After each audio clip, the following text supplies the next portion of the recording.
Scorpio 24.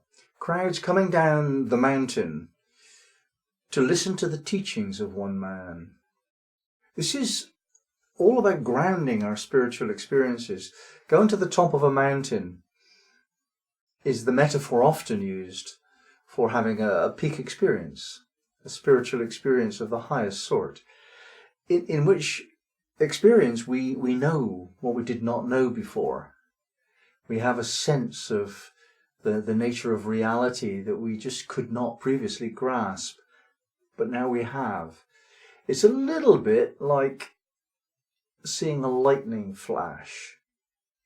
Sometimes the peak experience is a bit like being out at night looking at the landscape completely dark. You can't see the landscape, and then the lightning illuminates it for a moment, a split second, and we see everything as though it's daylight, but we cannot retain it.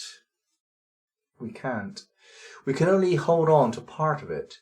And this is what we're discussing here. When we have a peak experience, we're seeing very much more than we can actually cope with.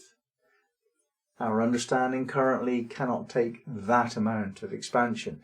So what we have to do is to try and bring some of it down the mountain. Now, coming down the mountain is the symbol of getting into the earth realm, into life, ordinary life. Carrying water, chopping wood. This is the test for us all. Can we do something to take our spiritual experiences, the peak experiences, and bring them into our life? What is their purpose otherwise, other than the gratification in the moment of this sense of knowledge, which is beautiful and lovely? Beyond that, where does it go if we do not make a difference in our everyday lives? Do we order the same numbers of bottles of milk or beer? Do we spend the same amount of time playing with the kids?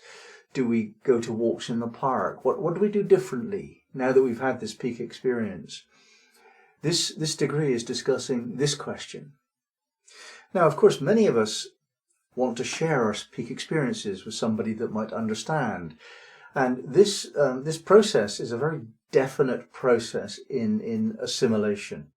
The peak experiences are there for us as though they were fruit hanging on a tree. Now, whether we can actually pick them and gain some benefit from them depends upon how we're going to bring them to earth. Now, when we bring something to earth, inevitably we will talk to somebody about it at some point. Very often at the early stages of assimilation, we want to talk through our own feelings to make them into ideas. When we speak words, feelings become ideas. Now, if we speak to somebody who does not understand us, it becomes quite frustrating. But if somebody gets it, if somebody understands what the meaning is for us of our peak experience, then we ourselves have the possibility of understanding it more fully and change this feeling of resonance with unity, resonance with all and everything, into an idea. Because I know I am simply a small part of something infinite, then I behave in this way, not that way.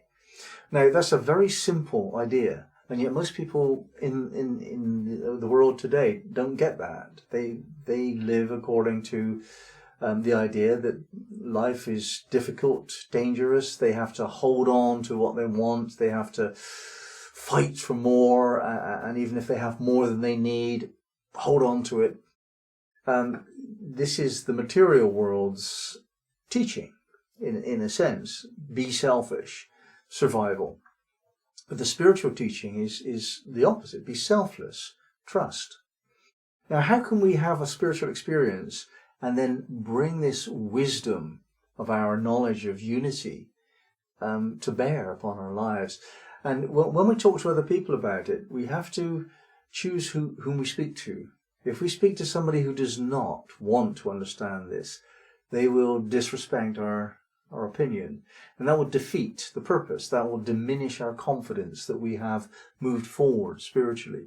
So we have to be a bit careful about who to share this with, and how we share it. Also, you can talk casually in a bar and say, "Oh, I had this spiritual experience last night." That's not a good idea. It diminishes the importance of the experience to make it social and casual. Announce that you're going to say something important to somebody well chosen and express yourself clearly. This is what occurred to me. That's the step which is the important step. Take it seriously yourself. If you don't take it seriously yourself, it will not be taken seriously by anyone. Now, the spiritual experiences we have, the peak experiences, very often come through an agency, an angelic presence. But angels don't understand the earth realm like we do. Most of what we do in the physical realm is motivated by emotion, perhaps even the strongest, deepest emotion, the survival instinct. But the truth is that angels just don't understand that. It's our job to understand that. So a spiritual principle given during a peak experience has to be made workable. We ourselves, humans, the species, and the individual, we have the responsibility and the skill and the power to bridge the realm of fairies and earth consciousness, the telluric energies, the energies of the earth as a planetary being, with cosmic energies, spiritual energies, light. It's our job to bridge those two realms. And the angels can't do it any more than the fairies. They can't do it either. We are the only agency through which spiritual experiences, peak experiences, can actually be grounded. And when we do ground them, then we move towards a higher level, higher base level of spiritual understanding. We can move in stages. And those stages are very often helped along and triggered by our peak experiences.